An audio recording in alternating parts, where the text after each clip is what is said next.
बंगाल में 2/3 बहुमत के साथ भारतीय जनता पार्टी की सरकार बनेगी। ये बंगाल की जनता तय कर बैठी है। 30 क्रॉस करने का जगह पे नहीं है। अमित शाह भूल रहे हैं बंगाल का जनता उससे खफा हुआ है।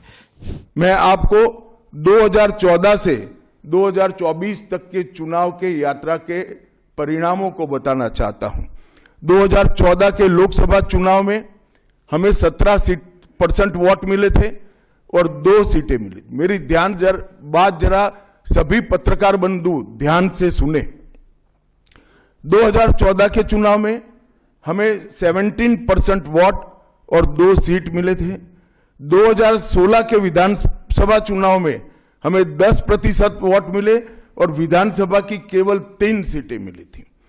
फिर 14 से 19 के बाद 19 के लोकसभा चुनाव में हमें 41% वोट मिले और 18 सीटें मिली और 21 के विधानसभा चुनाव में हमें 38 वोट मिले और 77 सीटें मिली। ये बहुत बड़ा अंतर है। जिस पार्टी को केवल 3 सीट मिले थे वो पार्टी 5 साल के ही अंतराल में 77 सीट प्राप्त करी। और इसका नतीजा देखिए, कांग्रेस जिसकी एक प्रकार से स्थापना ही बंगाल से शुरू हुई, वो कांग्रेस पार्टी बिग जीरो पर पहुंच गई और 34 साल तक शासन करने वाला कम्युनिस्ट गठबंधन भी एक भी सीट प्राप्त नहीं कर पाया और हमने मुख्य विपक्ष का स्थान प्राप्त किया। आज शुभेंदु जी मेरे साथ यहां पर बैठे हैं, वो हमारे प्रतिपक्ष के नेता हैं। 24 के चुनाव में भी हमने 39% वोट प्राप्त किया, 12% सीट प्राप्त की, 12 सीटें प्राप्त की और 26 में हम निश्चित रूप से प्रचंड बहुमत के साथ भारतीय जनता पार्टी की सरकार बनाने वाले हैं। मित्रों, ये 24 से अब तक का समय भारतीय जनता पार्टी के लिए बहुत शुभंकर सिद्ध हुआ है। 24 में लगातार तीसरी बार नरेंद्र मोदी जी इस देश के प्रधानमंत्री बने। उसके बाद महाराष्ट्र में, हरियाणा में, दिल्ली में और अब बिहार में भारतीय जनता पार्टी की सरकारें बनी हैं।